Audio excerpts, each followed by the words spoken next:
तो सबसे पहले आप सभी को वेलकम है हमारी इस ऑनलाइन क्लासेस में। साथ में हम थैंक्स ही करना चाहते हैं कि आप लोगों ने चूज किया मुझे और अपना कीमती समय दिया, और मैं भी अपनी कीमती नॉलेज आपको देने की कोशिश करूंगा। तो सबसे पहले हम ये चीज जान लेते हैं कि हम जो सीखने वाले हैं वो क्या सीखने वाले हैं। तो 2 मिनट में वो चीजें मैं आपको समझा देता हूँ, ताकि आपके पास ये हो जाए कि हम सीख क्या रहे हैं। तो बेसिकली एक कंप्लीट डेटा एनालिटिक्स का कोर्स है जो कि वीकेंड्स में चलेगा 7 to 9। जी है, सुबह के 7 से 9 बजे वीकेंड्स में चलेगा, जिसमें तकरीबन 6 कोर्स होंगे। पहला होगा हमारा एडवांस एक्सेल, दूसरा होगा हमारा वीवीए माइक्रो प्रोग्रामिंग, उसके बाद हम बात करेंगे एक्सेल डैशबोर्ड के ऊपर, पावर बीआई के ऊपर, सिक्वल सर्वर के ऊपर, साथ में हम बात करेंगे पाइथन डेटा विजुलाइजेशन के ऊपर। तो टोटल 6 कोर्स होगा। मंडे टू फ्राइडे क्लास नहीं होगी, ये वीकेंड क्लास है। सैटरडे एंड संडे क्लास होगा, ठीक है। सैटरडे संडे सुबह 7 से 9, 2 घंटे के आसपास होगा, 1.5 से 2 घंटे के आसपास चलेगा। ड्यूरेशन एवरेज होता है, और टोटल ड्यूरेशन 6 से 7 महीने के आसपास चलेगा। हालांकि जब कोई 1 to 1 क्लास ज्वाइन करता है, इस पूरे कोर्स की फीस में 50,000 चार्ज करता हूं, बट एक ग्रुप क्लास है इसलिए इसकी फीस आपको जस्ट 8,000 रुपये हो। और सारे क्लासेस को 1 by 1 करेंगे, ताकि आज हम स्टार्ट कर रहे हैं एडवांस एक्सेल 365। तो 1 by 1 सारे कोर्सेज को सीखेंगे। आई होप आप लोगों को समझ में आ गया कि हम क्या सीखने वाले हैं। अब हम चलिए स्टार्ट करते हैं सेशन को। तो सबसे पहले हम बात करते हैं एक्सेल। देखिए एक्सेल हमारा कोई भी डेटा एनालिटिक्स का या एमआईएस का जो हमारा प्लेटफॉर्म होता है, उसमें हमारा एक्सेल जो होता है, वो एक्सेल हमारा बेसिक रिक्वायरमेंट होता है। जैसे कि किसी बैंक के साथ अगर आप कोई रिलेशन बनाते हैं, तो उनकी बेसिक रिक्वायरमेंट होती है सेविंग अकाउंट। जैसे आपको अगर बैंक में लोन लेना है या बैंक में एफडी करनी है, तो पहले आपको एक सेविंग अकाउंट खुलवाते हैं, जो बेस होता है। उसी तरह से अगर एक्सेल जो है आपका बेस है। देखिए 90% काम जो है आप एक्सेल पे करेंगे। आप पावर भी यूज कर ले या कुछ भी यूज कर ले, बट 90% काम तो आप पावर भी एक्सेल में करेंगे ही करेंगे। एक्सेल के जरिए सारा काम होगा, डेटा लेना देना, रिपोर्ट भेजना, सारा एक्सेल के जरिए ही होगा। और एक्सेल जो भी आप सीखेंगे, सीखने के बाद जो मेन प्रोडक्ट होगा वो क्या होगा? वो मेन प्रोडक्ट होगा आपका डैशबोर्ड। जी हाँ, या रिपोर्ट्स कह सकते हैं या डैशबोर्ड्स कह सकते हैं। किस तरह के डैशबोर्ड्स होंगे? तो चलिए एक दो डैशबोर्ड हम आपको खोल के दिखा देते हैं, ताकि आपके पास आइडिया हो जाए कि नहीं, ये तो मैंने कल ऐसे बनाया था वीवीए प्रोग्रामिंग के। तो रिसेंटली जो हमने डैशबोर्ड तैयार किए हैं, वो हम आपके सामने डिस्कस करते हैं। ये देखिए, ठीक है। इस तरह के जो डैशबोर्ड बनेंगे, और डायनेमिक भी होंगे, फॉर्मूले के साथ भी होंगे, और आपका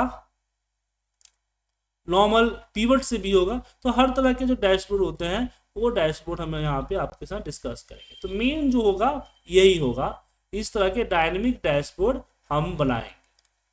और डैशबोर्ड में हम पिवट भी इस्तेमाल करेंगे, साथ में हम बड़े बड़े फॉर्मूले का भी इस्तेमाल करेंगे। जैसे कि एक डैशबोर्ड मैंने बनाया है एक सिंगल फॉर्मूले से।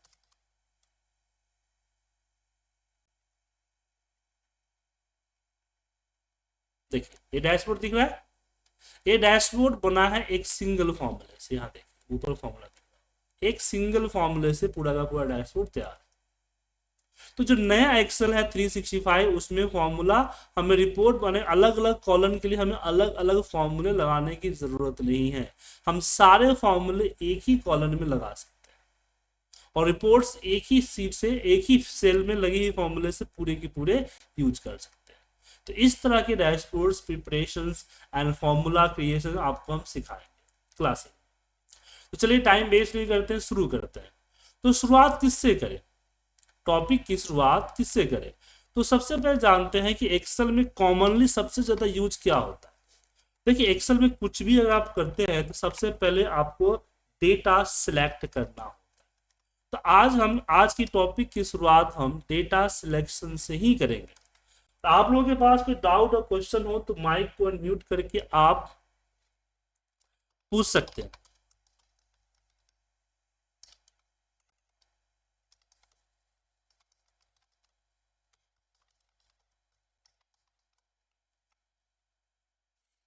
तो ये हमारे सामने एक छोटा सा डेटा है और मुझे इस डेटा को सिलेक्ट करना है। तो सिलेक्ट करने के लिए क्या यूज करते हैं, कॉमन सी क्वेश्चन है लेकिन इसमें भी कुछ चीजें नहीं है जो आप सीख पाएंगे। तो सबसे पहले हम डेटा सिलेक्शन करने के लिए माउस से सिलेक्शन करते हैं इस तरह से, लेकिन ये छोटे डेटा पे तो फर्क पड़ता है, लेकिन बड़े डेटा पे प्रॉब्लम होगी। तो बड़े डेटा पे एक तरीका है कि आप स्टार्टिंग में क्लिक करें, शिफ्ट की को होल्ड करें और सबसे लास्ट में क्लिक करें। अच्छा, आप लोगों को कुछ नोट करने की जरूरत नहीं है, क्लासेस रिकॉर्ड हो रही है तो आफ्टर द क्लास आपको क्लास की वीडियो रिकॉर्डिंग मिल जाएगी। तो जैसे मैंने यहाँ पे क्लिक किया, शिफ्ट की को होल्ड किया, सबसे लास्ट में क्लिक किया, आप देखेंगे डेटा सिलेक्ट हो गया। तो छोटे डेटा पे तो ठीक है, आपको कॉमन लग रहा है, लेकिन जब डेटा बड़ा होता है, जैसे कि यहाँ दिखा रहा हूँ, ये बड़ा डेटा है, तो इसको अगर माउस इस तरह सेलेक्ट करेंगे तो बड़ी प्रॉब्लम होती है। अगर माउस पे कमांड ना हो या लैपटॉप यूज कर रहे हो तो प्रॉब्लम होती है। तो ऐसे केस में हम पहले पे क्लिक करते हैं, किसी सेल पे क्लिक ना करते हुए सबसे लास्ट में डेटा को जाते हैं और सबसे लास्ट पे जाने के बाद हम यहाँ शिफ्ट के साथ क्लिक करके इसको सिलेक्ट कर लेते हैं, तो पूरा डेटा सिलेक्ट होता है। तो इससे एक बेनिफिट होता है कि हम कुछ भी करने से पहले डेटा को भी एक नजर देख लेते हैं। तो डेटा सिलेक्शन का माउस से क्या तरीका है, पहले स्टार्ट करें और शिफ्ट के साथ यहाँ क्लिक करें, क्योंकि जब तक डेटा सिलेक्ट नहीं करेंगे तब तक copy paste pivot condition formatting कुछ भी नहीं कर पाएंगे। सो डेटा सिलेक्शन पहले आपको करना जरूरी है। लेकिन जनरली लोग क्या करते हैं, कंट्रोल ए प्रेस करते हैं, कंट्रोल ए, और समझते हैं कि कंट्रोल ए से मतलब सिलेक्ट ऑल। पहले बता दूं आपको कि कंट्रोल प्लस ए जो आप सिलेक्ट करते हैं वो सिलेक्ट ऑल नहीं होता है, वो होता है select current region. Home menu bar के अंदर ये होता है आपका फाइंड एंड सिलेक्ट। इस फाइंड एंड सिलेक्ट के अंदर होता है आपका गो टू स्पेशल। इस गो टू स्पेशल के अंदर जब आप जाएंगे तो आपको दिखेगा करेंट रीजन। इस करेंट रीजन पे जब क्लिक करके ओके करेंगे तो आपका डेटा सिलेक्ट हो जाएगा। सवाल आता है क्या फर्क पड़ता है, डेटा सिलेक्शन तो हो रहा है ना।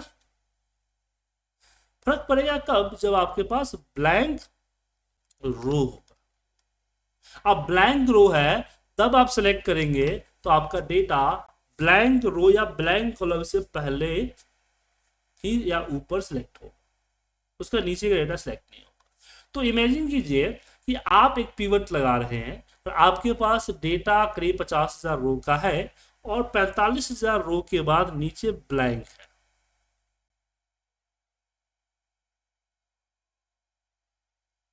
पैंतालीस हजार रो के बाद नीचे ब्लैंक, पर आपने ध्यान नहीं दिया और आपने पिवट लगा के रिपोर्ट्स तैयार कर और भेज भी दिया। अब आगे जो रिपोर्ट गया, देयर इज अ प्रॉब्लम।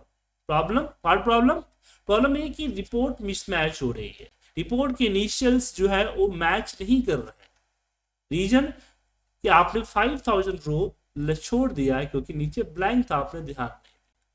तो क्वेश्चन आता है कि डेटा में ब्लैंक है कैसे पता चलेगा। एक ही शॉर्टकट है इसके लिए जो मैं आपको बताना चाहूंगा। आप स्टार्टिंग के डेटा पे क्लिक करें, control and down arrow press करके नीचे जाए। अगर आपका बीच में रुक जाता है, जहां ब्लैंक होगा उससे पहले रुक जाए, ओके, एक कंटिन्यूअस डेटा जाने की जरूरत होती है, कंट्रोल के साथ डाउन है। तो जब बड़ा डेटा आपके पास इस तरह का होगा, देन आप कुछ भी करने से पहले सिलेक्शन हो या कॉपी हो या फिर पिवट फिल्टर कुछ भी लगाना चाहते हैं, first select the A1 and press the control plus down arrow and go to your cursor. If your cursor go to the down it means no blank. Cursor सबसे last में पहुंच गया it means no blanks. लेकिन अगर कहीं blank बीच में हुआ, जैसे मैंने यहाँ पे एक ब्लैंक रो इंसर्ट करता हूं, I am inserting the blank row here. So इस पे क्लिक किया and control down arrow, cursor कहां रुक गया, before the blank row, it means blank है। तो आप ब्लैंक को डिलीट कर दें या फिर ब्लैंक आपको रखना है और फिर भी डेटा सेलेक्ट करना है, तो सिलेक्ट करने का दो तरीके हैं। First, you have use the shortcut control shift right arrow, तो राइट में सिलेक्शन चली जाएगी, डाउन एरो डाउन में आ जाएगा, डाउन डाउन डाउन ऐसे प्रेस करते चले जाए, डेटा सिलेक्ट हो जाएगा। या वन शॉर्टकट और होता है control shift and click the home, click the home.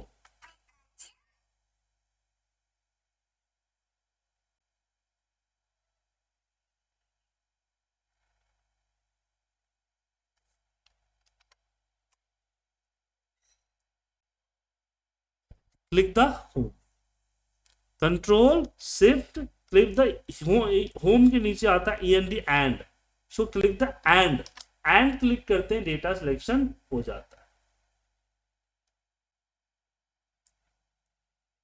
Rishikesh ji good morning, sorry मैं आपको लिंक भेजना भूल गया था, माफी चाहूंगा। और मैं ग्रुप में भी आपको ग्रुप लिंक भी भेज देता हूँ थोड़ी देर। So select here control shift END and, आपका पूरा डेटा सिलेक्ट हो जाएगा और ब्लैंक भी इग्नोर करके डेटा सिलेक्ट कर लेगा। तो क्या होता है END एंड, ये आपका कंट्रोल के साथ जो END एंड बटन होता है, एंड परसेंट वाला बटन नहीं, एंड बटन, उससे क्या होता है कि ये सिलेक्ट होता है यूज्ड सेल, यूज्ड सेल। तो किसी भी डेटा में आप इसको यूज करेंगे तो ब्लैंक ब्लैंक होगा, फिर उसको भी इग्नोर करते हुए डेटा सिलेक्ट हो जाएगा।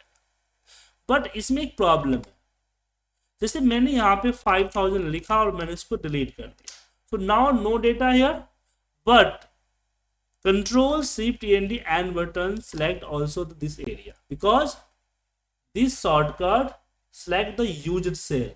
तो यहां हमने भी यूज किया था, भले ही डिलीट कर दिया बट यूज तो किया था, so selecting this area also. Okay, तो यूज करने से पहले ध्यान रखिएगा। तो मेरा सबसे सही तरीका, मेरा सजेशन क्या है, अब सारी चीजें बताई मैंने आपको, अब मेरा सजेशन समझिए। सजेशन है कि अगर आप सिलेक्शन करें तो अगर माउस से सिलेक्शन करते हैं तो मेरा सजेशन है कि ऊपर क्लिक करें, शिफ्ट के साथ नीचे क्लिक करें, डेटा सिलेक्ट हो जाएगा। अगर आप सिलेक्शन करना चाहते हैं कीबोर्ड से तो आप कंट्रोल A का इस्तेमाल कर सकते हैं, ठीक है। लेकिन मैं बोलूंगा कि एक बार डेटा का परिक्रमा कर ले, डाउन टू डेटा, कैसे, कंट्रोल के साथ डाउन आए, राइट आए, अप लाए, लेफ्ट आए। तो हमने डेटा को चारों तरफ से चेक कर लिया, इस तरह से चेक करने के बाद अब मैं कंट्रोल A कर सकता हूं या फिर control shift right and down arrow कर सकता हूं। बस मेरा सजेशन यही है, डेटा को आप इसी तरह से सिलेक्ट कर सकते हैं। अब क्वेश्चन आता है कि some time we need to select the multiple cells not a continuous, तो उस समय आप कंट्रोल को होल्ड करके आप जिस पे क्लिक करेंगे वो आपका एरिया सिलेक्ट हो जाएगा। पर ध्यान रखिए जब इस तरह का रैंडम डेटा सिलेक्ट करते हैं तो यू कांट कॉपी, इस तरह के रैंडम डेटा पे आप कॉपी नहीं कर सकते। When you try to copy, give the alert। तो कॉपी अगर करना है रैंडम सिलेक्शन में तो कंटिन्यूअस सिलेक्ट करना पड़ेगा सीक्वेंस में। जैसे कि मैं 2 सिलेक्ट कर रहा हूं तो रो 2 पूरा सिलेक्ट करूंगा। Now we have copy. यहाँ पे मान लीजिए मैंने 3 रो सिलेक्ट किया तो बाकी कॉलम्स में भी 3 रो सिलेक्ट करना पड़ेगा, 3 रो, तब डेटा हम कॉपी कर पाएंगे। अगर हमने रैंडम सिलेक्ट किए तो हम कॉपी नहीं कर पाएंगे। भले ही हम अगर हम डेटा अलग अलग जगहों पे कॉपी कर रहे हैं, लेकिन जब हम पेस्ट करेंगे तो कंटिन्यूअस पेस्ट होगा। और सेम चीज हम सीट पे भी कर सकते हैं। जैसे कि मान लीजिए we have the multiple sheets here and I want to type the one data the all sheet, जैसे लाइक मुझे डेट जो है टाइप करना है सारे शीट में।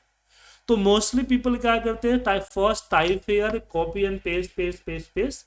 बट मैं सजेशन करता हूं जब आपको सारे शीट पे टाइप करना है एक साथ, तो पहले सीट को जाओ, शिफ्ट की को सिलेक्ट करो and select the last seat, seat 7। Seat 7 को जैसे सिलेक्ट करेंगे ओवरऑल डेटा पीछे का सिलेक्शन हो जाएगा। अब मैं यहाँ पे कुछ भी करूंगा तो कार्बन कॉपी की तरह सब पे होगा। देखिए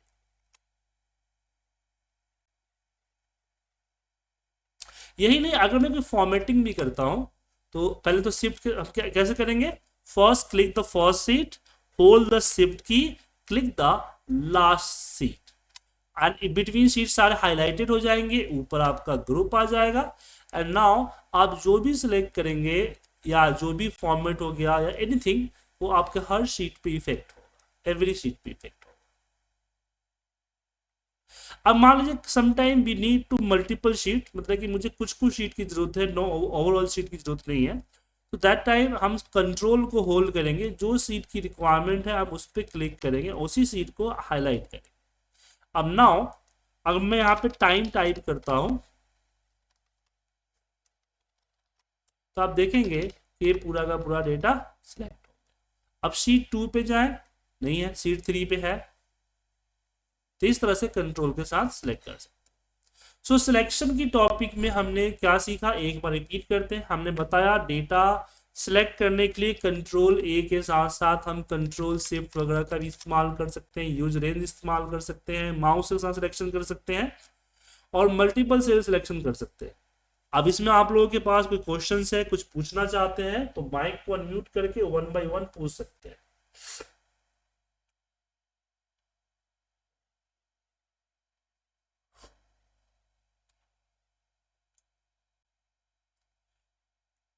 सो नो क्वेश्चंस, मान लो इस चीज को। नीरज जी, मानव जी, अजनीश जी, ऋषिकेश जी, क्वेश्चंस? गुड। अब आगे बढ़ते हैं। सो क्वेश्चन इज कि अभी हमने आपको कुछ शॉर्टकट्स के बारे में बताया, भले ही आपने नोट नहीं किया हुआ बट क्लास रिकॉर्ड हो रही है, आफ्टर द क्लास आपकी इसकी रिकॉर्डिंग मिल जाएगी। बट यहाँ पे एक चीज और आती है सवाल कि अगर मान लीजिए शॉर्टकट की बात चल रही है तो क्या मुझे पूरे शॉर्टकट का एक्सेस मिल सकता है, और शॉर्टकट जरूरत क्यों? देखिए, हर ऑप्शन को हम दो तरीके से इंप्लीमेंट करते हैं। जैसे कि मैंने अगर कंट्रोल सी करना है तो कंट्रोल सी से भी हम कॉपी कर सकते हैं, या फिर होम मेनू के बार के अंदर क्लिप बोर्ड वाले सेक्शन में यहां आपको दिखेगा कॉपी का आइकन, इससे भी कॉपी कर सकते हैं। तो माउस से अगर कॉपी करते हैं तो आपकी स्पीड कम हो जाती है कीबोर्ड के अकॉर्डिंग। तो कीबोर्ड से सारा काम करेंगे तो आपकी स्पीड 20 से 30% तक बढ़ जाती है। इस चीज को मैं भी एग्री करता हूं। आप इमेजिन कीजिए ना कि आप इंटरव्यू देने के लिए गए और देने के बाद वहां पे जो इंटरव्यूअर है आपको कोई टास्क दिया करने के लिए प्रैक्टिकल में, और आप क्या इस तरह से माउस से खटाखट खटाखट खटाखट खटाखट खटाखट कर रहे हैं, तो सामने वाला समझ जाएगा कि ही हैज एक्सपीरियंस, क्योंकि कीबोर्ड पे कमांड प्रैक्टिस से आएगा, रट्टा मारने से नहीं आएगा। तो यहां क्वेश्चन है, ये है कि how can get the all shortcut list. So इसके लिए हमें गूगल वगैरह करने की जरूरत नहीं है, चैट जीपीटी वगैरह करने की जरूरत नहीं। तो क्या करें, ऊपर आपको दिख रहा होगा सर्च बार, जिनको नहीं दिख रहा है वो अपने कीबोर्ड का F1, जी हाँ F1 प्रेस करें। F1 प्रेस जैसे आप करेंगे आपको यहाँ पे खुल के आएगा एक्सेल का हेल्प एंड सपोर्ट। इसको हम यूजर मैनुअल भी कह सकते हैं। अब यहां पे आप सर्च करें शॉर्टकट, यहाँ पे कीबोर्ड शॉर्टकट आ जाएगा, सिलेक्ट द कीबोर्ड शॉर्टकट, और यहाँ पे कीबोर्ड शॉर्टकट की पूरी लिस्ट जो है विजुअल हो जाएगी। अब इसको कॉपी करके आप प्रिंट करके पीडीएफ में आप अपने पास रख सकते हैं, बट इसको संस्कृत की श्लोक की तरह अगर रट्टा मारने तो आपको याद नहीं होने वाला। इसको याद करने के लिए आपके पास प्रैक्टिस की जरूरत है। कैसे प्रैक्टिस करेंगे? तो प्रैक्टिस के लिए मैं एक सजेशन दूंगा आपको कि ऑफिस के अंदर में कुछ ऐसा टाइम होगा जहां पे काम बहुत कम हो। ऑफिस में कुछ ऐसा टाइम होगा जहां पे काम जो है बहुत कम होगा। ऐसे केस में आप जो है कीबोर्ड से ही काम करें, माउस को इग्नोर कर दें। ठीक है, कीबोर्ड से ही काम करें, माउस को इग्नोर कर दें। ऐसा करने से क्या होगा कि आपका धीरे धीरे जो घंटे 2 घंटे का टाइम प्रैक्टिस में आते आते पूरा हो जाएगा। आपका पूरा समय ले लेगा ऑफिस का, क्योंकि शुरुआत में आपको लगेगा कि कीबोर्ड से काम में स्लो कर पा रहा हूं, लेकिन जैसे जैसे स्पीड होगी, उंगलियों पे कैरेक्टर याद होंगे, वैसे से आपकी स्पीड बढ़ जाएगी। अब इस ऑफिस के अंदर जो हेल्प सपोर्ट है इसमें हम सब कुछ सर्च कर सकते हैं। जैसे कि मुझे सर्च करना है लिमिट्स, तो लिमिट सर्च करें, यहाँ पे एक्सेलिफिकेशन लिमिट के रिजल्ट आ गया, क्लिक करें, ये यहाँ पे पूरी की पूरी चीजें आपको दिख जाएगी कि किसका क्या लिमिट है, कितने रो एंड कॉलम्स है, कितने कैरेक्टर का कॉलम विड्थ ले सकते हैं, रो हाइट, पेज ब्रेक, एक सेल में कितने कैरेक्टर टाइप कर सकते हैं। तो ये चीजें भी आप एक बार देख लें। कई बार इंटरव्यू के अंदर आपके मॉक टेस्ट में इसको पूछ लिया जाता है, ठीक है, तो इसको आप अपने हिसाब से देख लीजिएगा। इसके अलावा कुछ भी आपको चाहिए तो यहाँ सर्च कर सकते हैं। जैसे कि वी लुकअप के बारे में जानना है जो कि पॉपुलर एक्सेल का फॉर्मूला है, क्लिक कीजिए, ये रही आपका वी लुकअप फंक्शन के बारे में पूरा डिटेल आ गया। अब यहाँ पे देखिए वीडियो लिंक भी है, क्लिक करके वीडियो भी देख सकते हैं। अब क्वेश्चन आता है कि जनरली तो हम गूगल पे चले जाते हैं, तो ये एक्सेल हेल्प पे क्यों करें। देखिए गूगल्स के ऊपर जो भी आप सर्च करते हैं, जैसे मान लीजिए मैं गूगल पे वी लुकअप ही सर्च कर रहा हूं, वी लुकअप, तो वी लुकअप सर्च कर रहा हूं, तो एक तो माइक्रोसॉफ्ट का साइट दैट इज गुड, बाकी जो साइट्स है वो क्या है, बाकी वीडियोज वगैरह क्या है, वो तो किसी न किसी थर्ड पार्टी का बनाया हुआ ब्लॉग्स है। अब इसने से टेक ऑन द नेट ने जो वी लुकअप फंक्शन के बारे में बताया है वो सही बताया है या गलत बताया है, इसकी प्रूफ रीडिंग तो नहीं है ना है। कई बार आपने देखा होगा कि इंटरनेट से चीजें आप उठाते हैं और एक्सेल पे यूज करने की कोशिश करते हैं, वो यूज नहीं होता है, ठीक है ना, क्योंकि वो कई बार गलत होते हैं, हिट्स के लिए व्यूज के लिए लोग डाल देते हैं। लेकिन यहाँ जो आपको दिखेगा वो 100% प्रूफ रीड के साथ हो। तो मेरा सजेशन ये है कि जब भी आप कुछ ढूंढना चाहें तो पहले वी लुकअप या पहले इसे एक्सेल हेल्प पे ढूंढ के देख लें, यहां से समझ में ना आए देन आप जो है गूगल पे सर्च करें। जब यहां से देखने के बाद गूगल पे सर्च करेंगे तो आपको वहां सही गलत का फर्क पता चल जाएगा। तो हेल्प के जरिए आप कुछ भी ऑप्शंस के बारे में जान सकते हैं, शॉर्टकट्स के बारे में आप निकाल सकते हैं, लिमिटेशन निकाल सकते हैं, और किसी भी फंक्शन फीचर्स के बारे में यहाँ देख सकते हैं। चलिए इस पे हम ज़्यादा टाइम नहीं लेते। तो शॉर्टकट्स हमारा हो गया, डेटा सिलेक्शंस हो गया। अब जो आते हैं हम बढ़ते हैं थोड़ा सा फंक्शन के लिए, फॉर्मूले की तरफ। एक्सेल के अंदर calculations, basic calculation and advance calculations हम इस पे डिस्कस करेंगे। कुछ मिसलेनियस फॉर्मूलेज के बारे में जानेंगे जो कि आगे की टॉपिक सीखने से पहले आपको पता होनी चाहिए, क्योंकि आप सीखने जा रहे हैं एडवांस एक्सेल, तो थोड़ी सी बेसिक वाली चीजें आपको पहले से पता होनी चाहिए, इसलिए उन चीजों पे हम डिस्कस करेंगे आपके साथ। सबसे पहले हम बात करते हैं कैलकुलेशन पे।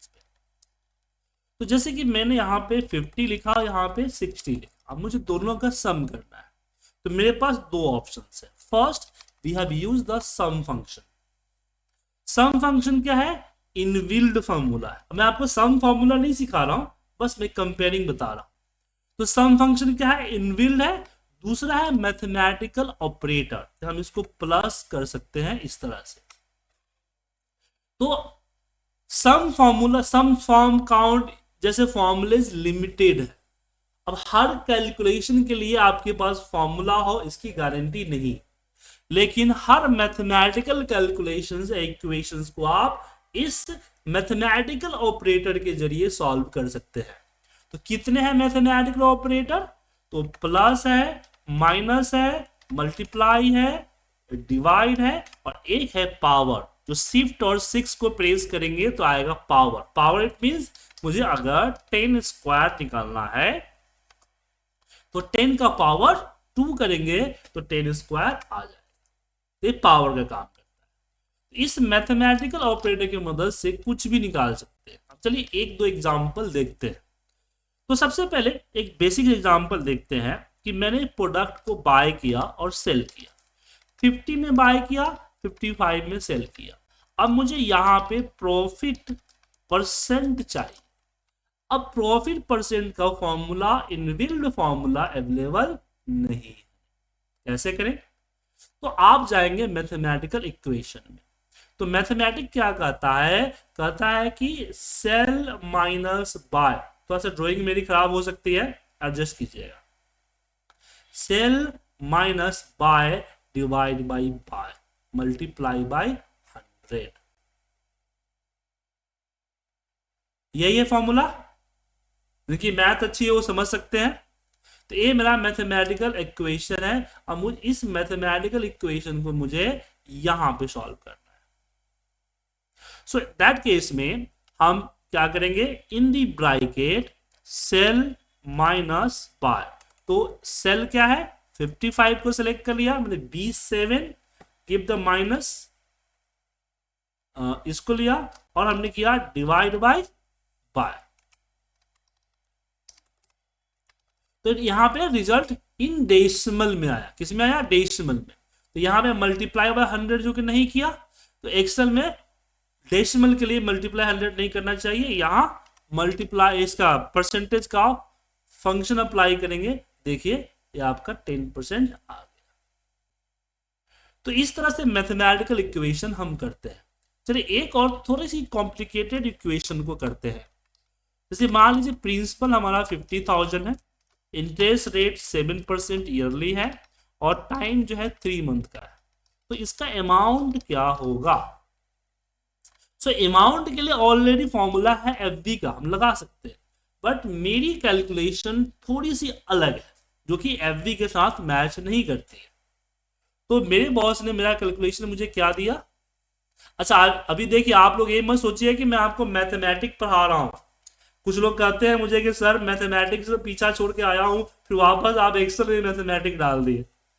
मैं आपको बता रहा हूं कि कई बार क्या होता है कि कुछ ऐसी कैलकुलेशंस होती है जिसके लिए फॉर्मूला अवेलेबल नहीं है या फॉर्मूला है आपको पता नहीं होता है। दैट केस में आप जो है उस इक्वेशन को इस तरह से सॉल्व कर सकते हैं जो मैं तरीका बता रहा हूं। एक ही क्लास होगी, इसके बाद इसकी क्लास नहीं होगी, सो डोंट वरी।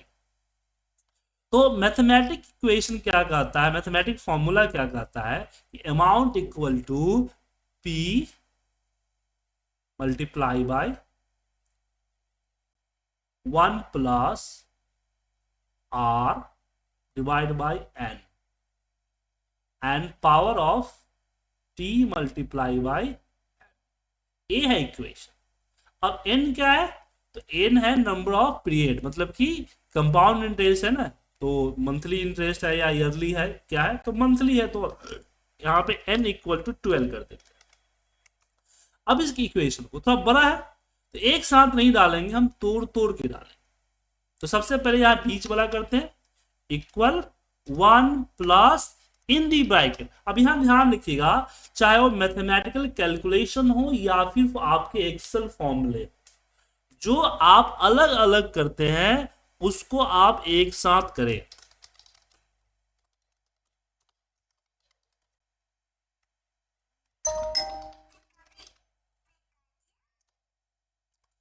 एक साथ एक साथ कर लिखें तो उसमें आप ब्रैकेट का इस्तेमाल करें। तो 1 प्लस आर जो कि ये रहा डिवाइड बाय 12, हमारे बीच का कैलकुलेशन हो गया, ए वाली कैलकुलेशन हो गई। अब मैं ए कैलकुलेशन करूंगा जो कि है इक्वल टी जो कि टाइम है मल्टीप्लाई बाय 12, आ गया 36। अब मैं इन दोनों का पावर निकालूं और पावर के लिए मैंने आपको ए सिंबल बताया है।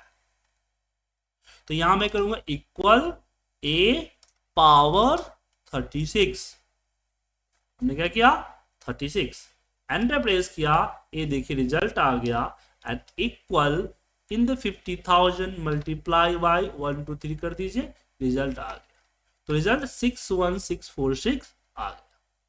तो यहां मैंने बताया कि जब भी कोई कैलकुलेशन या बहुत बड़ा फॉर्मूला बने तो आप एक साथ मत लगाएं, पहले उसको आप स्प्लिट कर दें। क्या कर दें, स्प्लिट मतलब कि तोड़ दें।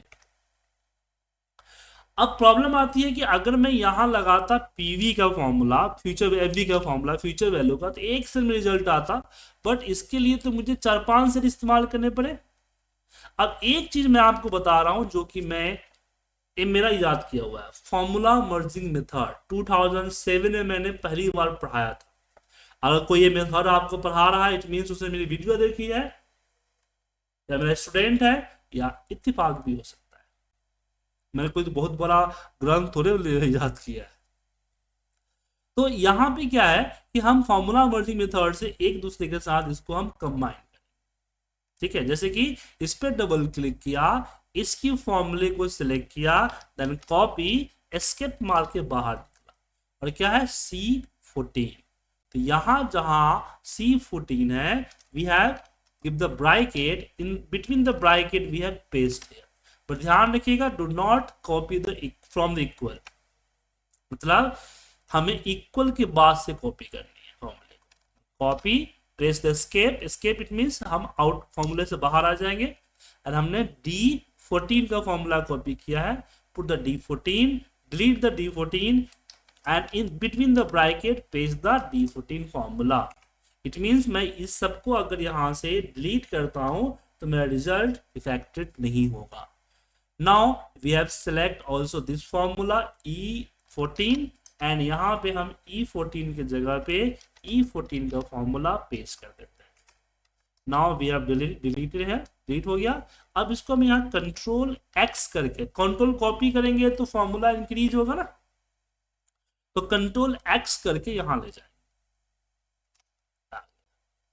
तो आपने लगा लिया। अब कुछ लोग मेरी कई बार के वीडियो में यूट्यूब पे डाल देता हूँ, जी हाँ यूट्यूब चैनल चलता है, और आप लोगों ने सब्सक्राइब नहीं किया होगा तो प्लीज सब्सक्राइब कर लीजिएगा। तो वहां पे कुछ लोग बच्चे कमेंट करते हैं कि इसको तो ऐसे भी लिखा जा सकता था, खामखा इस तरह से हमने बता दिया। तो एक एग्जाम्पल और आपको हम देंगे जिससे पता चलेगा कि formula merging method is the best way writing the complicated formula. अभी थोड़ा देर पहले मैंने आपको एक फाइल दिखाई थी जिसमें मैंने बहुत बड़ा फॉर्मूला लिख रखा था। आपको क्या लग रहा है ये फॉर्मूला मैंने एक साथ लिखा है? हम सारे फॉर्मूले को तोड़ तोड़ के एक एक सेल पे लिखे, रिजल्ट वेरीफाई किए, देन मर्ज किए। तो वो मेथड के जरिए बताता हूं आपको। जैसे कोई कंपनी का प्रोडक्ट कॉस्ट जो है 50 रुपीज है, मैन्युफैक्चरिंग कॉस्ट। अब उसकी मुझे एमआरपी निकालनी है। एमआरपी का कोई फॉर्मूला नहीं है, तो मेरा बॉस कहता है कि एमआरपी अगर निकालना चाह रहे हो तो मेरा जो मैन्युफैक्चरर है वो कहता है कि उसके कॉस्ट पे वो 5% का इंटरेस्ट लेगा और अपने खरीद में जोड़ के वो आगे किसको भेज देगा? डिस्ट्रीब्यूटर को भेज देगा। डिस्ट्रीब्यूटर कहता है कि होलसेल इसने मैन्युफैक्चरर ने क्या किया हमें नहीं पता, हमें पता है कि हमारी जो खरीद पड़ रही है उस पर मैं 10% लूंगा। तो 10% उसने निकाला और अपने खरीद जो 52.50 है ऐड कर दिया and sell to the wholesaler. Now wholesaler again से I don't care what about the manufacturer and distributor. हम क्या करेंगे? 50 शेमन्स मेरी खरीद है, मेरी परचेजिंग है, we have add the 15%, calculate the 15% and add my purchasing and sell to the retailer. Same retailer कहता है कि we need 20%, तो 20% कैलकुलेट हुआ और हमने इसको प्लस कर दिया, इसमें ये आ गया 79। So finally MRP is 79, but हमने इसके लिए तकरीबन 8 सेल का इस्तेमाल किया। बट मुझे इस सारे फॉर्मूले को एक सेल में डाल के यहाँ, जो फॉर्मूला मर्जिंग मेथड मैंने यहां इंप्लीमेंट किया है वही यहीं पे इंप्लीमेंट करेंगे। तो first copy, select here, control C, escape. Now हमने C16 पे कॉपी किया था, तो delete the C16, in the bracket हम पेस्ट करेंगे। ब्रैकेट का पेस्ट करना जरूरी है, क्यों बताता हूं आपको। 2 + 2 / 2 कितना रिजल्ट आना चाहिए? कोई बताएगा? दीपक जी, गौरव जी। क्यों? क्योंकि ये 2 + 2 में पहले डिवाइड होगा देन प्लस होगा। लेकिन अगर आप सोच रहे हो 2 + 2 4 / 2 हो तो इसको ब्रैकेट में डालना होगा, समझे? इसलिए आप कैलकुलेशन को, सीक्वेंस को ब्रैकेट में डाल के करें, दैट इज बेटर रहेगा। तो इसको हम डिलीट करते हैं। अब नाउ कॉपी करते हैं C17 को, कॉपी, और जहां पे हमारी C17 है उसके जगह पे C17 का फॉर्मूला हम पेश करेंगे। यहाँ भी C17 है, सो पेश द फॉर्मूला। हम फॉर्मूला डिलीट करते समय हम देख लेंगे कि हमारी रिजल्ट इफेक्टेड तो नहीं हो रही है। अगर रिजल्ट इफेक्ट हो रही है इट मीन्स हमने कहीं पे कुछ एरर किया है, तो हमने इसको डिलीट किया। Now select here, then copy, escape मार के बाहर आया और यहाँ पे हमने D16 के जगह पे D16 का फॉर्मूला ब्रैकेट के अंदर पेश कर दिया। फिर वापस इसको कॉपी किया, ये है हमारा D17। D17 के जगह पे D17 का फॉर्मूला पेश किया, यहाँ भी D17 है, इसके जगह पे फॉर्मूला पेश किया। अब हम D17 को यहाँ से डिलीट कर देंगे। आप देख सकते हैं धीरे धीरे मेरा फॉर्मूला काफी बड़ा होते जा रहा है।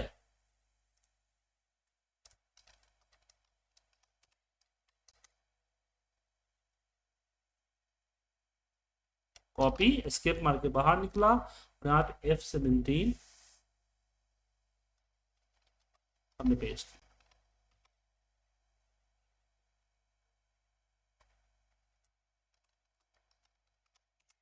इसको डिलीट कर दिया। नाउ लास्ट कॉपी है, एस्केप मार के बाहर आया और यहाँ F17 के जगह पे मैं ब्रैकेट में पेस्ट कर, इसको डिलीट कर दिया। अब नाउ इसको हम कट करेंगे और यहाँ पेस्ट करेंगे। अब देखिए, अब इतना लंबा फॉर्मूला मैं भी एक बार में सीक्वेंस से नहीं लिख सकता था, कहीं ना कहीं एरर, कोई ब्रैकेट, कोई प्लस, कोई मल्टीप्लाई छूट जाता। लेकिन जो हमने फॉर्मूला मर्जिंग मेथड के जरिए किया तो आप भी इस फॉर्मूले को इतना बड़ा लिख सकते हैं। सो अब आप जो है डरिएगा नहीं, जब आपके पास इस तरह के बड़े कॉम्प्लिकेटेड फॉर्मूले अगर आ रहे हैं तो आप ये मत समझिए कि ये कैसे होगा, ये समझिए कि इसको तोड़ के लगाया जा सकता है। इस तरह के फॉर्मूले तोड़ तोड़ के लगाया जा सकता है। ओके, सो हमने एक टॉपिक खत्म किया, कैलकुलेशन, मैथमेटिकल कैलकुलेशन। ये प्रॉब्लम आप लोगों को सर इसमें है?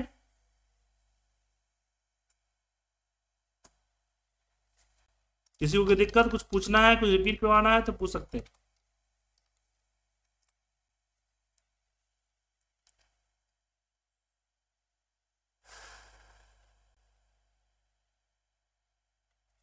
चलिए, कोई प्रॉब्लम नहीं है। Now go to the second topic. Second topic है हमारे डॉलर साइन। जब हम फॉर्मूला लगाते हैं उसमें डॉलर साइन का क्या यूज होता है, ये बहुत कुछ लोग इसको जानते होंगे, कुछ लोग अधूरा जानते होंगे, कुछ लोगों की कंफ्यूजन। चलिए इसको समझते हैं। आपके सामने मैंने यहाँ पे नंबर दिखा है, तो मुझे इस पे सबको मान लीजिए कि मुझे सबको यहाँ पे 20 प्लस करके देने रिजल्ट, तो हमने इक्वल करके 85 + 20 इस तरह से लिखेंगे तो रिजल्ट आ जाए इक्वल 85 + 20। लेकिन प्रॉब्लम ये है कि सेल से लिंक नहीं है, तो हमने इस पे क्लिक जब किया तो ऑटोमेटिक A2 ले लिया। अब A2 क्या है? A2 है A कॉलम एंड 2 रो।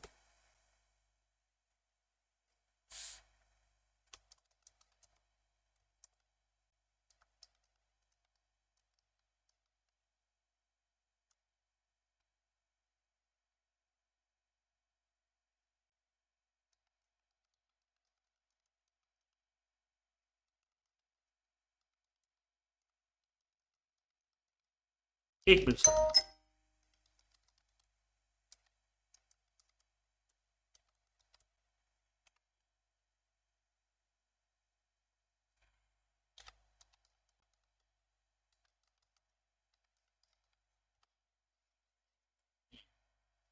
तो यहां पे क्या है? A2 है। अब A2 में +20 कर दिया तो रिजल्ट आ गया। अब मुझे बाकियों में प्लस करने की जरूरत नहीं है, जस्ट इसको नीचे ड्रैग कर देंगे तो ड्रैग करते बाकियों का रिजल्ट आ गया। तो जब हम ड्रैग करते हैं तो हमारा जो सेल एड्रेस होता है रो एंड कॉलम का वो इंक्रीज होता है। जैसे यहाँ पे A2 था, यहाँ A3 आ गया, यहाँ A4 आ गया। तो ये फीचर्स बहुत अच्छी है। क्यों? क्योंकि हमें पता, हमें हर सेल में अलग अलग फॉर्मूले लगाने की जरूरत नहीं पड़ी, एक बार लगाया और नीचे ड्रैग कर दिया। अगर ये सब में अलग अलग फॉर्मूले लगाना पड़ता तो काफी कॉम्प्लिकेटेड होता।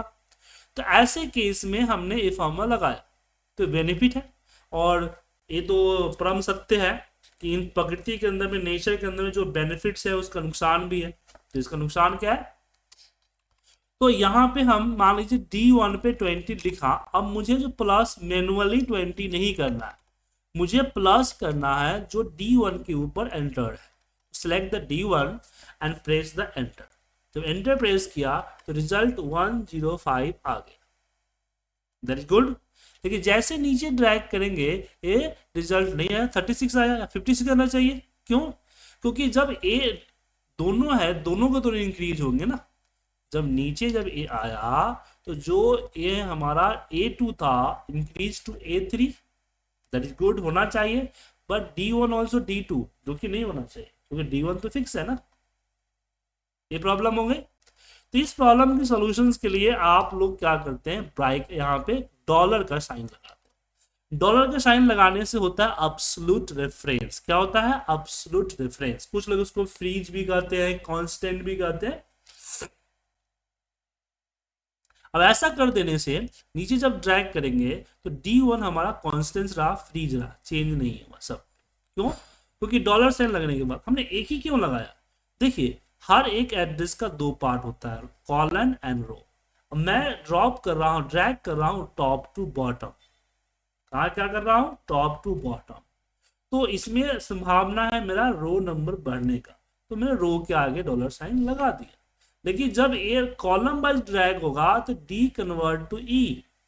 तो आप चाहते हैं कि D भी ना बढ़े, तो आपको D के आगे भी डॉलर लगाना है। तो आप दोनों के आगे डॉलर लगा सकते हैं या किसी एक के आगे डॉलर लगा सकते हैं, वो डिपेंड पड़ता है आपकी रिक्वायरमेंट। अब यही पे प्रॉब्लम आता है कि हम कैसे पता करें कि हमारा डॉलर साइन कहां लगना है। अब इसके लिए हम एक एग्जांपल देते हैं, क्योंकि कहां लगना है वो डिपेंड करता है आप ड्रैग कैसे कर रहे हैं। तो कैसे आइडेंटिफाई करेंगे, तो उसके लिए एक एग्जांपल मैं आपको देता हूं, शायद आपको समझ में आए। मैं यहाँ पे एक टेबल बना रहा हूं,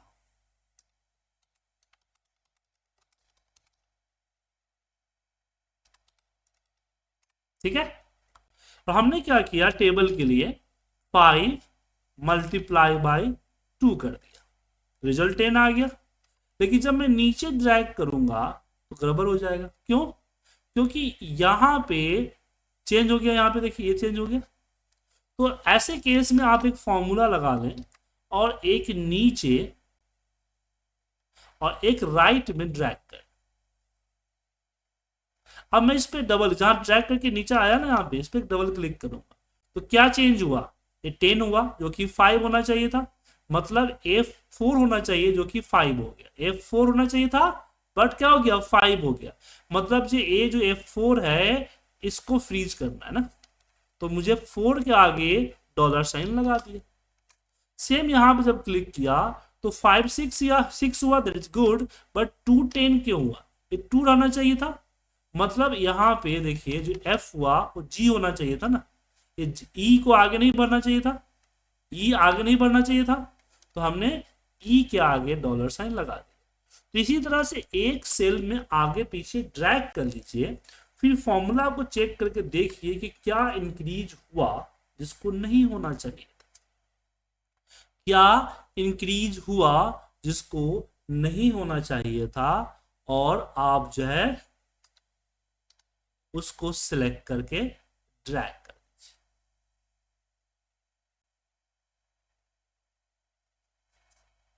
ओके,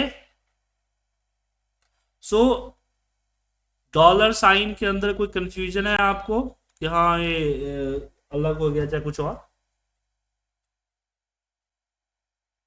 किसी को कंफ्यूजन है तो बेझिझक पूछ सकते हैं, शर्माइएगा नहीं।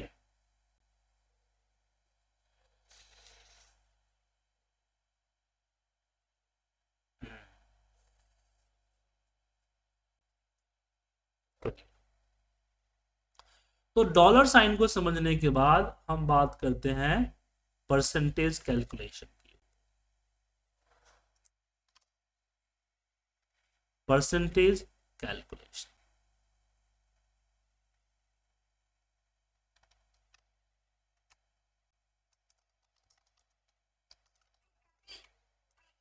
अब समझते हैं एक्सेल के अंदर परसेंटेज क्या। अगर मुझे यहाँ पे 20% टाइप करना है तो मैं यहाँ 20 और परसेंट का सिंबल दूंगा तो 20% टाइप हो जाएगा।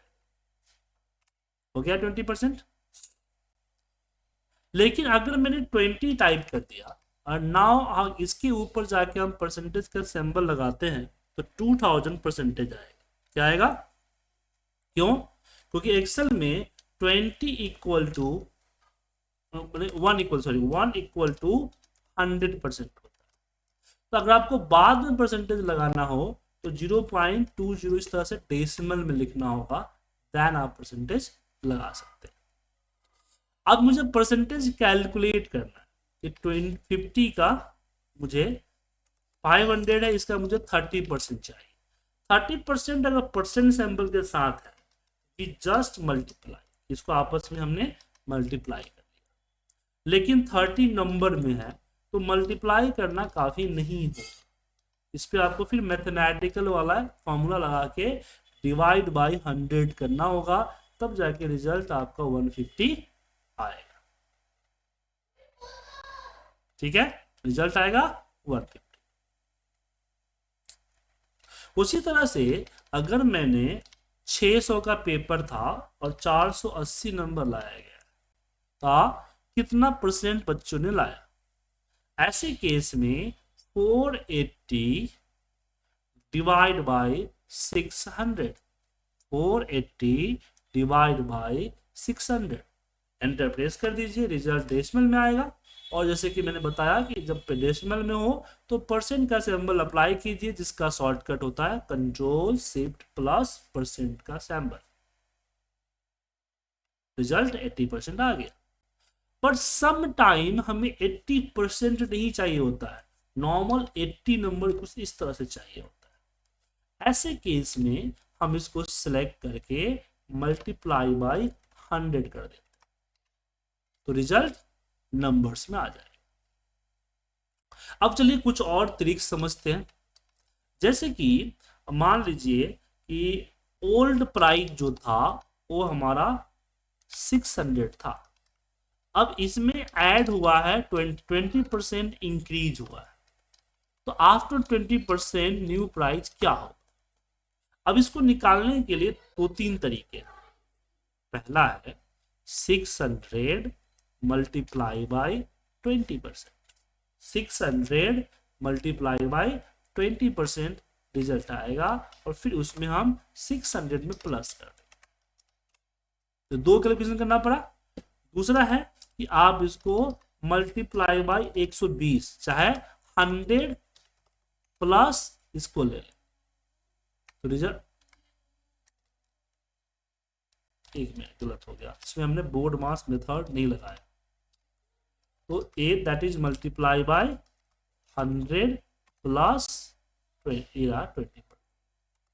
1 प्लस 100% प्लस इसको सेलेक्ट कर, आ गया 720। क्या 120% भी कर सकते हैं, या फिर हम इसको मल्टीप्लाई बाय 1.20 कर सकते हैं, क्योंकि 1 इक्वल टू 100% होता है, 0.20 मतलब 20% होता है। इस तरह से हम चीजें निकाल सकते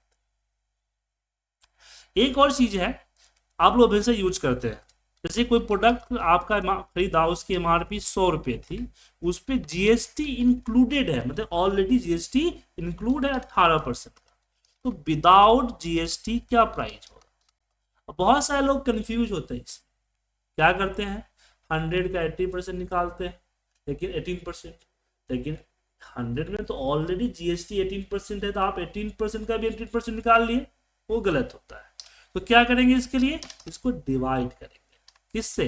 118% से, जितना परसेंट होगा उसमें 100 जोड़ के 118% से जब डिवाइड करेंगे तो रिजल्ट आएगा वो 80।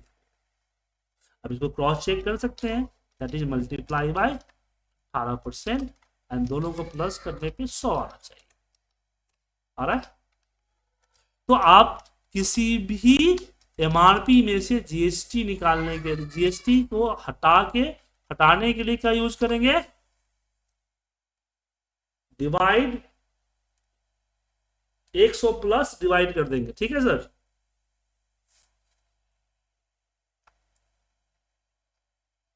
अच्छा एक बताइए कि किसी प्रोडक्ट की एमआरपी मान लीजिए, अब जैसे मॉल में जाते हैं ना, तो मॉल में 700 रुपए का एक मान लीजिए जीन्स है, और उसमें लिखा गया है कि बाय वन गेट टू। तो एक जीन्स की कीमत कितनी पड़ेगी, कैसे निकालें बताइए।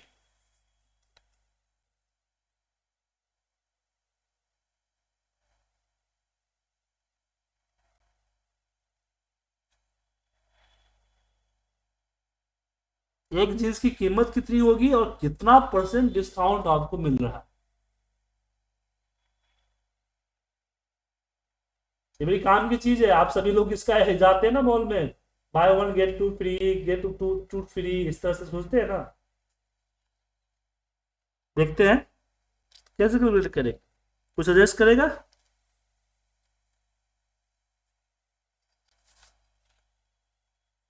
कैसे कैलकुलेट करें, आपने कैसे कैलकुलेट किया। सबसे पहले बोले कि हमारा खर्चा कितना हो रहा है 700, उसमें प्रोडक्ट कितने मिल रहे हैं 3 मिल रहे हैं ना, तो 700 डिवाइड बाई 3, ये हो गई मुझे एक प्रोडक्ट की कॉस्ट। और कितना परसेंट डिवाइड हुआ, तो मैंने परसेंट कैलकुलेट करके बताया था ना आपको मैंने, कि जो आया है उसको डिवाइड करना है जिसमें आया है, जिसमें से आया है। तो 233 डिवाइड बाई 700, और 33% आपको डिस्काउंट मिला है। 33% आपको प्राइस लगा, और आप इसको 100% में से डिवाइड माइनस कर दीजिए इसको, ये रहा 66.6666%। समझ गए।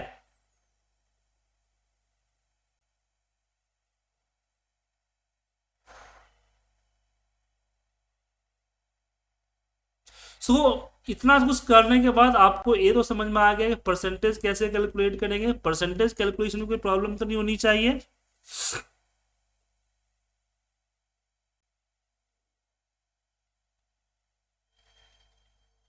Deepak ji,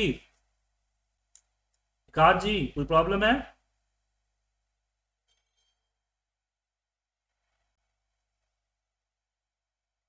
okay, so now discuss about the date and time. नहीं, डेसिमल, सॉरी डेसिमल। डेसिमल का छोटा सा पार्ट है, देखिए।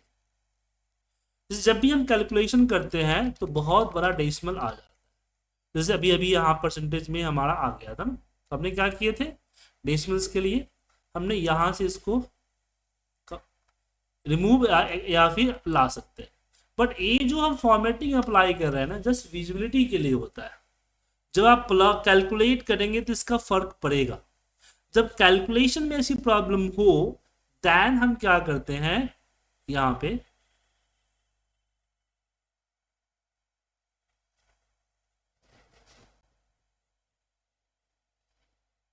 राउंड का फॉर्मूला लगाते हैं, ROUND, राउंड। राउंड इसको सिलेक्ट करते हैं, एंड कॉमा कितना डिजिट चाहिए। जैसे मैंने परसेंटेज में 2 डिजिट था, तो 2 डिजिट डालेंगे तो 2 डिजिट आएगा। अब जीरो आ गया तो कोई बात, उसको हटा दीजिए, जीरो परसेंटेज से पहले से आ गया। यहाँ पे मुझे डेसिमल नहीं चाहिए, तो यहाँ पे जीरो कर दीजिए, तो डेसिमल गायब हो जाएगा। तो राउंड का यूज करते हैं। राउंड जो है नियरेस्ट दिखाएगा आपको, यहाँ पे 570 दिखा ना, तो नियरेस्ट दिखाएगा।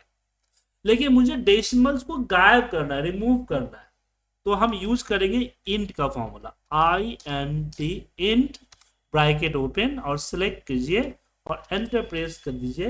ये आपके सामने इंट का फॉर्मूला आ गया। इंट फॉर्मूला आपको यहाँ पे इंटीजर में कन्वर्ट करके देगा। लेकिन मुझे नंबर को राउंड करना, जैसे एग्जांपल के लिए आप ATM में जाते हैं, you have enter the amount is like 13,560। अब ये अमाउंट तो डिस्पैच नहीं होगी, ये अमाउंट आपको बताएगा कि please enter the amount in the 500, 200, 100 multiplex. So यहाँ पे मेरी ATM चल रही है किससे, मान लीजिए एक्सेल से चल रही है, और मैं चाहता हूं उसको सजेशन देना कि यू डोंट, मैं इस तरह से मैसेज दे रहा है कि don't withdraw this amount you can choose the one, मतलब मिनिमम। क्या आप मिनिमम जो है 13,500 ले सकते हैं, या मैक्सिमम जो है वो आप 14,000 निकाल सकते हैं। तो हम 500 के बिहाफ पे इस नंबर को round down and round up करना चाहते हैं। सो राउंड डाउन के लिए हम यूज करेंगे सेलिंग, नहीं floor floor floor floor formula होता है। इसको हमने नंबर लिया और सिग्निफिकेंट 500 डाला, तो ये क्या करेगा, यहाँ रिजल्ट देगा 13,500, मतलब कि 13,560 के 500 के अकॉर्डिंग जो राउंड नंबर होगा वो यहाँ दिखा देगा। और अपर के लिए हम यूज करेंगे ceiling. Ceiling we select this and significant 600, तो 500 ना 500।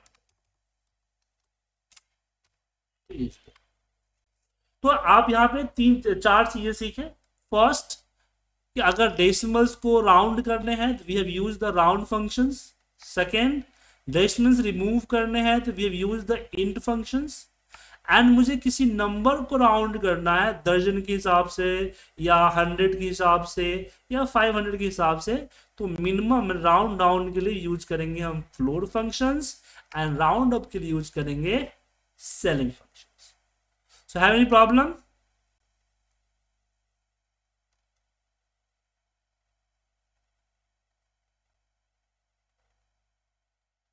चलिए अब हम राउंड के बाद बात करते हैं date and time.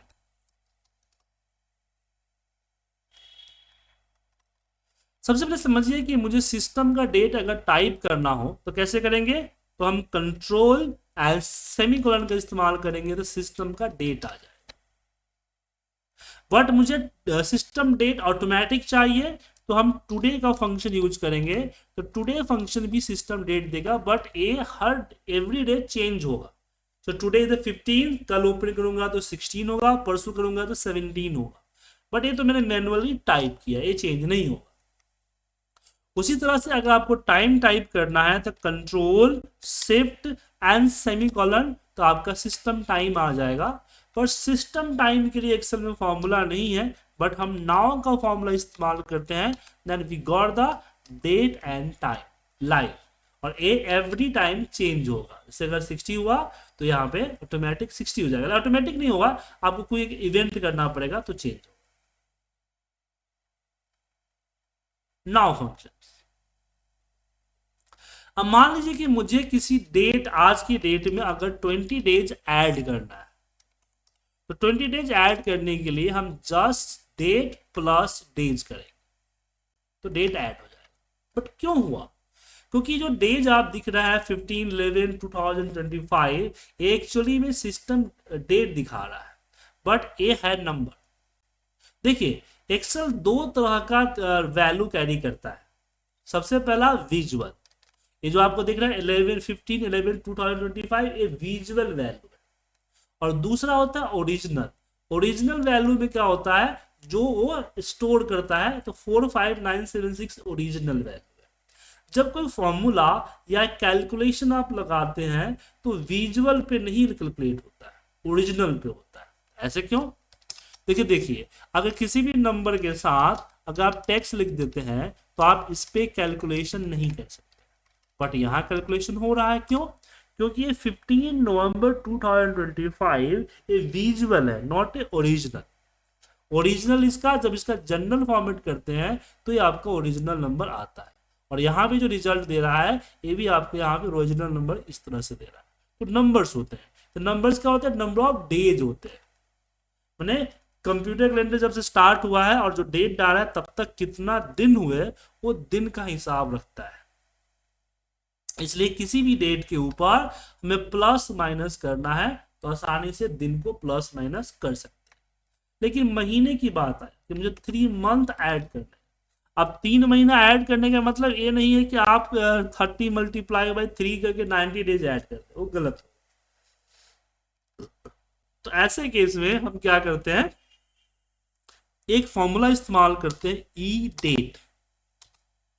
E date इसको बोलते हैं इक्वल डेट, तो इसको हम सिलेक्ट किए और मैं 3 करता हूं, तो इसमें क्या होगा कि जो आपका डेट है ना 15, वो 15 फिक्स रहेगा, वो मंथ में 3 महीना ऐड कर देगा रिजल्ट। रिजल्ट तो इस तरह के नंबर्स आए तो कोई बात नहीं, जब भी कोई कैलकुलेशन करे और डेट का रिजल्ट इस तरह के नंबर आए तो घबराना नहीं है। या तो आप यहाँ ऊपर में जाके डेट का फंक्शन अप्लाई, डेट का फॉर्मेटिंग अप्लाई कर दीजिए, या फिर control shift hash, control shift hash का यूज करेंगे तो डेट जो है डेट फॉर्मेट में आ जाएगा। किसमें आ जाएगा? डेट फॉर्मेट में आ जाएगा। कंट्रोल शिफ्ट हैश का इस्तेमाल करें। ऐसे मुझे दो डेट का बीच का डिफरेंस निकालना है, जैसे कि 1 जनवरी और आज के डेट में क्या डिफरेंस है। तो ऐसे केस में हम latest date minus oldest date करेंगे तो देखिए नंबर ऑफ डेज आ जाएगा, ये नंबर ऑफ डेज में आएगा। अब कुछ लोग बोल रहे हैं सर ईयर में चाहिए, जैसे किसी का एज निकालना है, तो मान लीजिए किसी का डेट ऑफ बर्थ जो है, एक हम नीरज जी बताएंगे आपका डेट ऑफ बर्थ क्या है? कोई बात नहीं, शर्माइए मत, बताइए।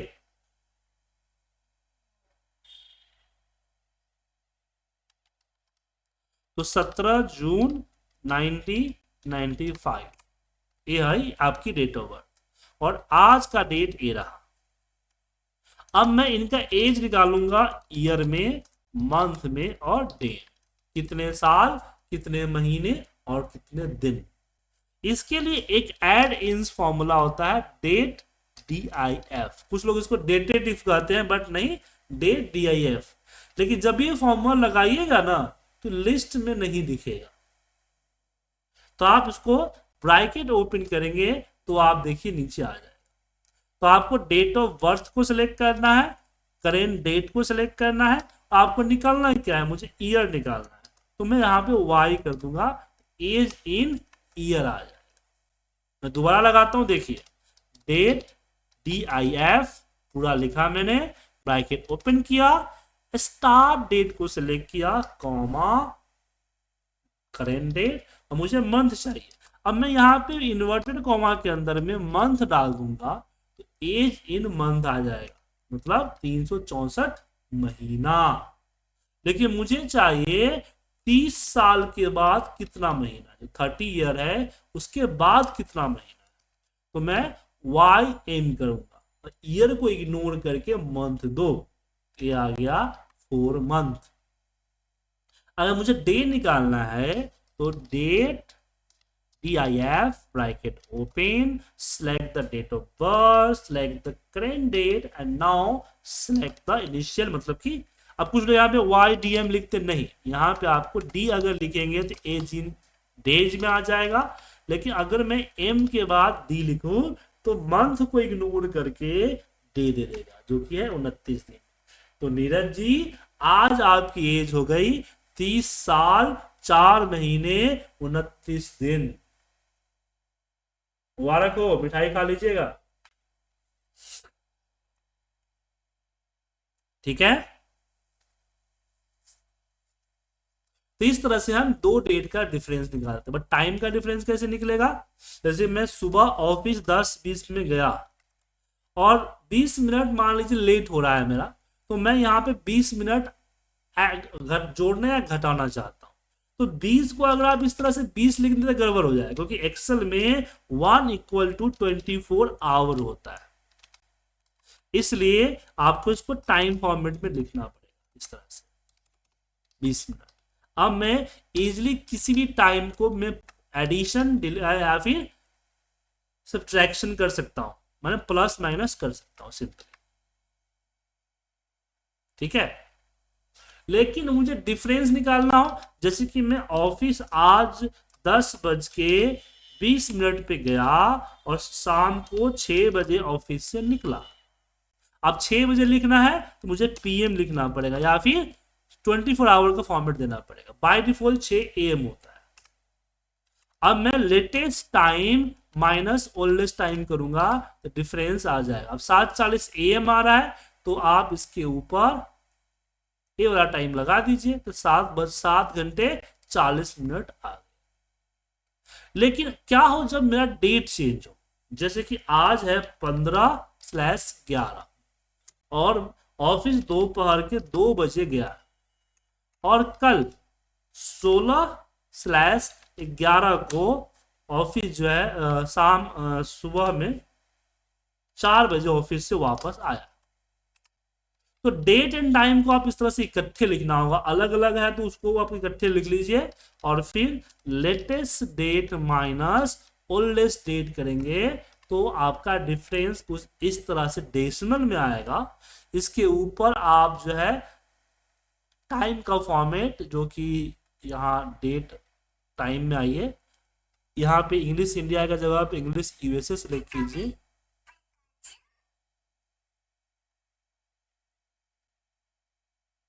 और ये 37 30 55 को सिलेक्ट करके ओके कीजिए, ये 14 घंटा आ जाए। अब कई बार हमें 14 घंटे जो चाहिए होता है ना, वो नंबर्स में चाहिए। किसमें चाहिए होता है? नंबर्स।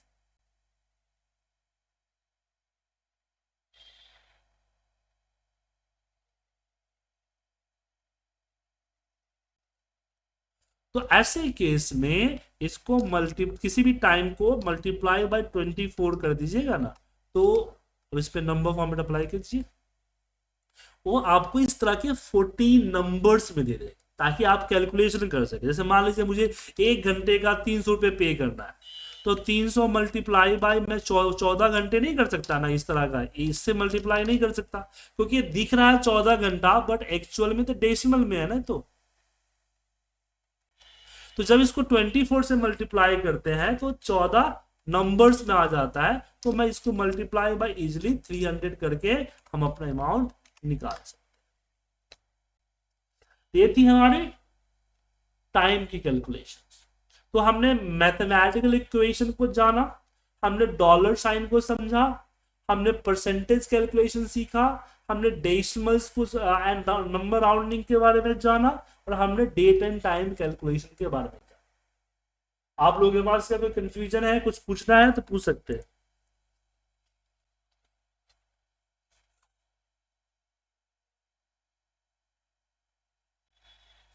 ओके नहीं है, चलिए अब इसमें आगे बढ़ते हैं।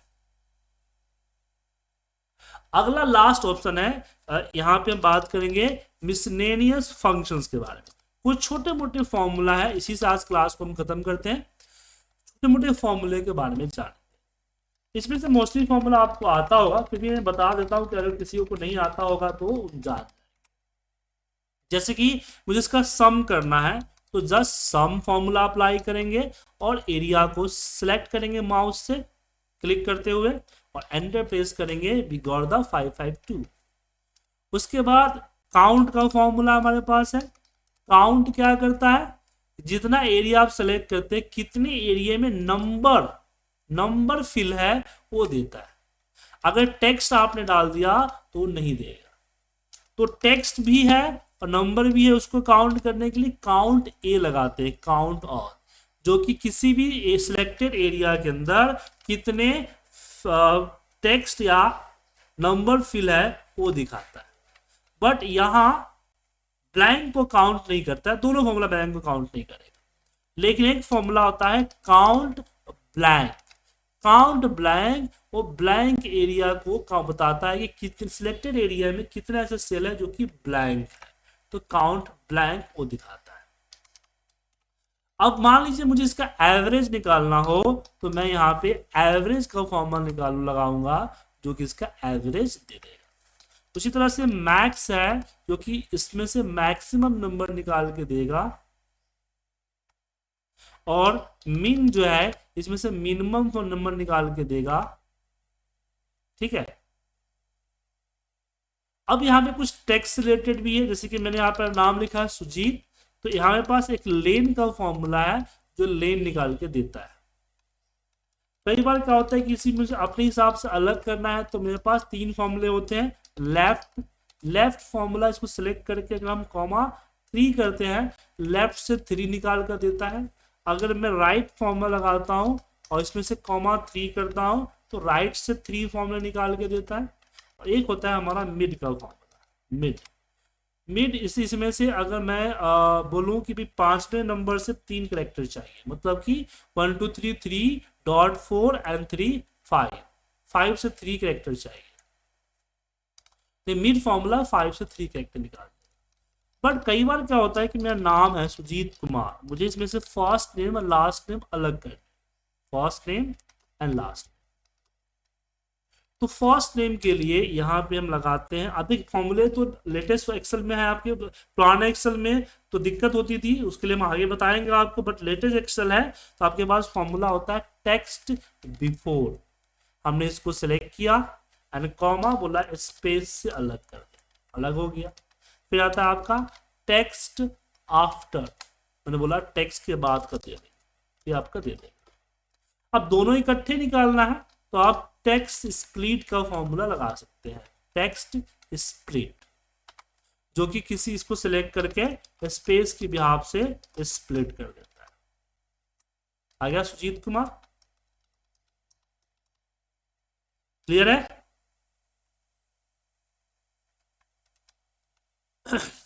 चलिए, तो यहाँ पे मिसलेनियस फंक्शन थे, बाकी फॉर्मूलेज हम फॉर्मूले के क्लास में सिखाएंगे।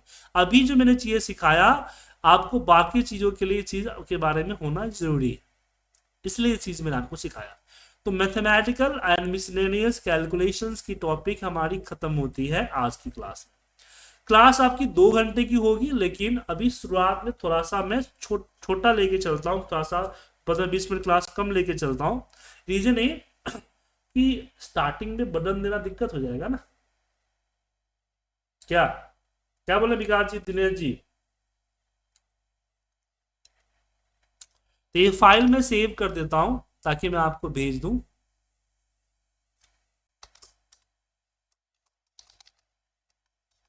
आप लोग इसकी प्रैक्टिस अपने हिसाब से कर लीजिएगा। साथ में आज की क्लास की जो रिकॉर्डिंग है वो रिकॉर्डिंग भी आप